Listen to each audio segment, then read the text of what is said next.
Welcome back to USA Coin 1. Today, we're diving deep into the history, value, and hidden treasures behind one of the most fascinating coins in American history, the 1981 Lincoln penny. You might think it's just a small 1-cent coin, but in the world of coin collecting, this little copper beauty can be worth much more than you imagine. Part 2, setting the scene. Imagine checking your change from the grocery store, and you notice a shiny old penny from 1981. You think it's just worth 1 cent, but what if I told you that some of these pennies are selling for hundreds, even thousands of dollars in the collector's market? That's right, one single penny could be hiding a fortune right in your pocket. Part 3, historical background. The Lincoln penny was first introduced in 1909 to honor the 100th anniversary of Abraham Lincoln's birth. By 1981, this coin had already been in circulation for over 7 decades, and it was still made mostly from copper, a fact that makes this year very special for collectors today. Part 4, why 1981 is special. 1981 marks the last full year that the Lincoln penny was made primarily from copper, with a composition of 95% copper and 5% zinc. After 1982, due to rising copper prices, the U.S. Mint switched to a cheaper copper-plated zinc composition.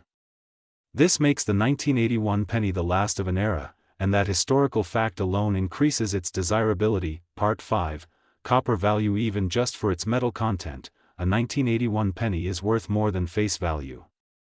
With copper prices high, the melt value can be more than double a cent.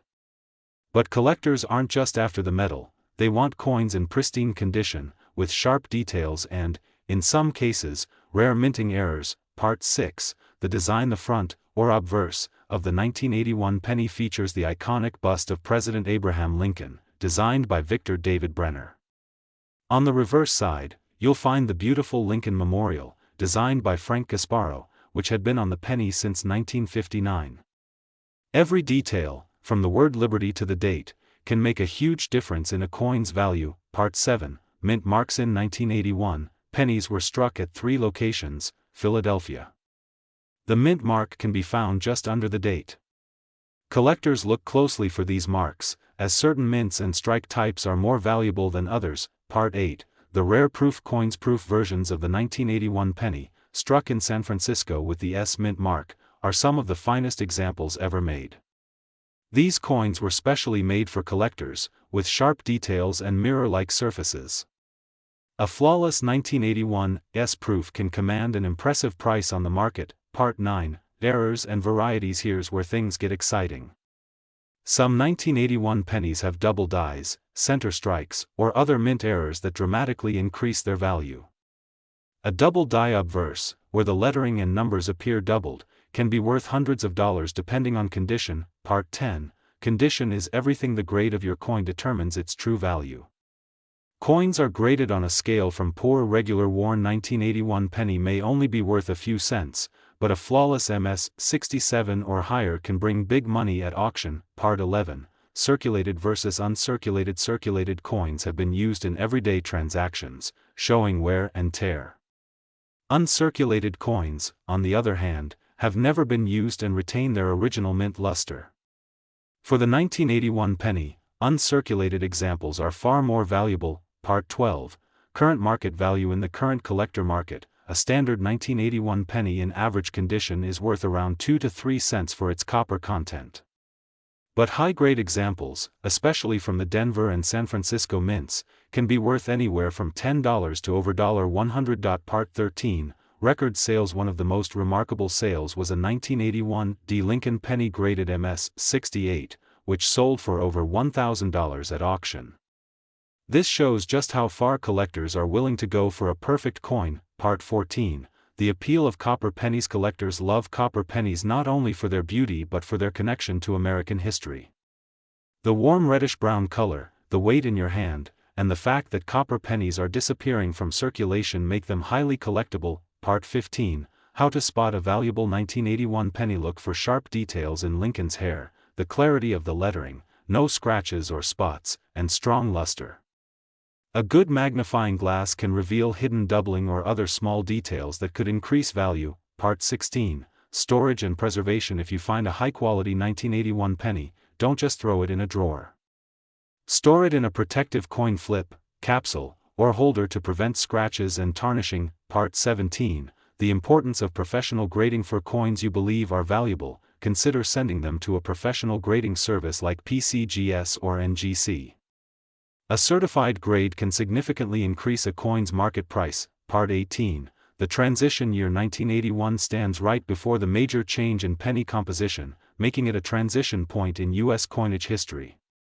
Collectors value transition years because they mark the end of one era and the start of another. Part 19, spotting fake or altered coins. Unfortunately, the coin market has fakes. Be cautious with purchases and only buy from reputable dealers. A trusted seller will provide authenticity guarantees. Part 20, collecting as an investment. Collecting coins like the 1981 penny can be more than a hobby, it can be an investment. Over time, the value of rare, high-quality coins tends to rise, especially for copper issues. Part 21, the joy of the hunt. The thrill of finding a rare penny in your change or coin roll hunting is something every collector knows.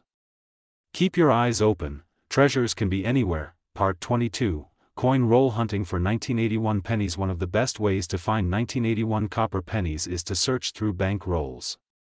With patience and a keen eye, you can uncover uncirculated or rare error coins. Part 23, error examples. Look out for off-center strikes, clipped planchets, and die cracks.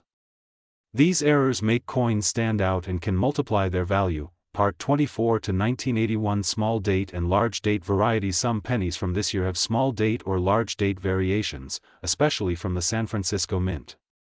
The small date variety can be harder to find and more valuable. Part 25, auction houses to watch. Keep an eye on major auction houses like Heritage Auctions or Stack's Bowers for high-grade 1981 pennies.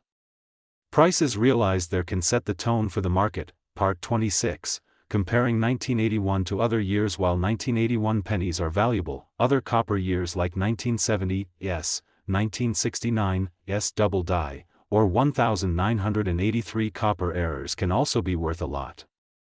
A full collection adds depth to your investment. Part 27, market trends. Copper penny prices have been rising steadily over the past decade.